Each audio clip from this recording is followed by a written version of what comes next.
warahmatullahi wabarakatuh. Perkenalkan, saya Desi Ratna Pertiwi dari Universitas Muhammadiyah Tangerang, kelas 6 Akuntansi SIP 3. Dalam video kali ini, saya ingin menjelaskan tentang materi stakeholder theory. Stakeholder theory adalah teori yang menggambarkan kepada pihak mana saja perusahaan yang bertanggung jawab dari Firman dan Reed tahun 1983. Stakeholder merupakan sebuah pihak baik internal maupun eksternal yang mempunyai hubungan yang bersifat mempengaruhi maupun dipengaruhi, bersifat langsung maupun tidak langsung oleh perusahaan. Batasan stakeholder tersebut menggambarkan bahwa perusahaan hendaknya memperhatikan stakeholder karena mereka adalah pihak yang dipengaruhi dan mempengaruhi baik langsung maupun tidak langsung atas aktivitas serta kebijakan yang diambil oleh perusahaan. Jika perusahaan tidak memperhatikan stakeholder, bukan tidak mungkin akan menuai protes dan dapat mengeliminasi legitimasi stakeholdernya dalam Adam tahun 2002. Dalam mengembangkan stakeholder teori dari Firman dan Reed tahun 1983 memperkenalkan konsep stakeholder dalam dua model, yaitu model kebijakan dan perencanaan bisnis dan dua model tanggung jawab sosial perusahaan dari manajemen stakeholder.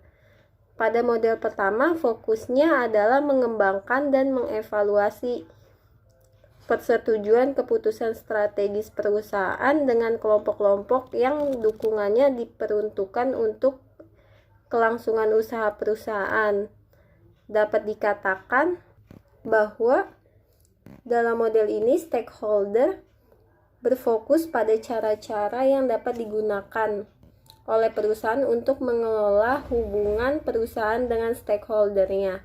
Sementara dalam model kedua, perencanaan perusahaan dan analisis diperluas dengan memasukkan pengaruh eksternal yang mungkin berlawanan bagi perusahaan. Kelompok-kelompok yang berlawanan ini termasuk bagian regulator atau government dengan kepentingan khusus yang memiliki kepedulian terhadap permasalahan sosial. Perkembangan teori stakeholder diawali dengan berubahnya bentuk pendekatan perusahaan dalam melakukan aktivitas usahanya.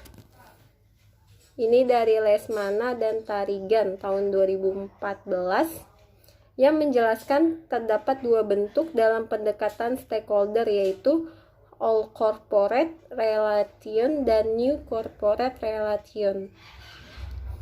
Perbedaan yang mendasar dari kedua pendekatan tersebut terlihat dari segi penekanan bentuk pelaksanaan aktivitas perusahaannya. Untuk All Corporate Relation menekankan pada bentuk pelaksanaan aktivitas perusahaan secara terpisah yang setiap fungsi dalam sebuah perusahaan melakukan pekerjaannya tanpa adanya kesatuan di antaranya fungsi-fungsi tersebut. Hubungan dengan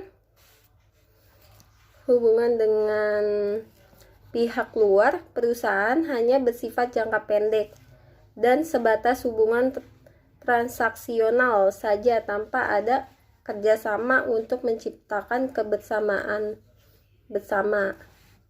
Pendekatannya memunculkan banyak konflik bagi perusahaan dikarenakan perusahaan secara tidak langsung memisahkan diri dengan para stakeholder baik yang berasal dari dalam perusahaan maupun di luar perusahaannya. Jadi pendekatan New Corporate Relation itu menitik beratkan pada kolaborasi antara perusahaan dengan internal stakeholdernya yang dibangun berdasarkan konsep kebermanfaatan bersama, sedangkan hubungan dengan stakeholder di luar perusahaan bersifat fungsional yang bertumpu pada kemitraan. sehingga dapat dikatakan bahwa pendekatan New Corporate Relation mengeliminasi jarak di antara para stakeholder perusahaan.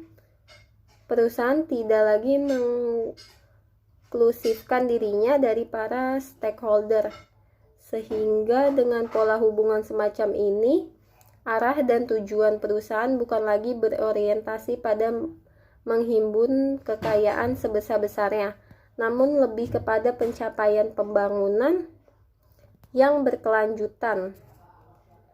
Dengan demikian dapat disimpulkan bahwa teori stakeholder merupakan suatu teori yang mengatakan bahwa keberlangsungan suatu perusahaan tidak terlepas dari adanya peranan stakeholder, baik dari internal maupun eksternal dengan berbagai latar belakang kepentingan yang berbeda dari setiap stakeholder yang ada.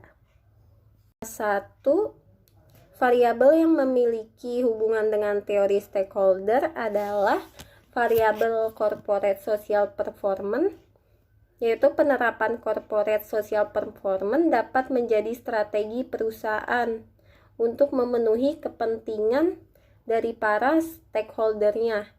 Akan diinformasikan non-keuangan perusahaan terkait dampak sosial dan lingkungan yang timbul dari adanya aktivitas perusahaan. Semakin baik penerapan corporate social performance oleh perusahaan akan membuat stakeholder menjadi hubungan dukungan penuh kepada perusahaan atas segala aktivitasnya yang bertujuan untuk meningkatkan kinerja dan mencapai laba yang diharapkan dan juga meningkatkan kesejahteraan bagi karyawan, pelanggan, dan masyarakat lokal, sehingga diharapkan terjalin hubungan yang baik antara perusahaan dengan lingkungan sekitar.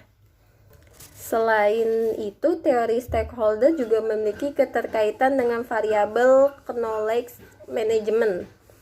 Pengelolaan sumber daya perusahaan juga dianggap perlu untuk meningkatkan efisiensi dan efektivitas perusahaan. Salah satunya pengetahuan yang kini dipandang sebagai sumber daya strategis utama untuk kelangsungan hidup perusahaan.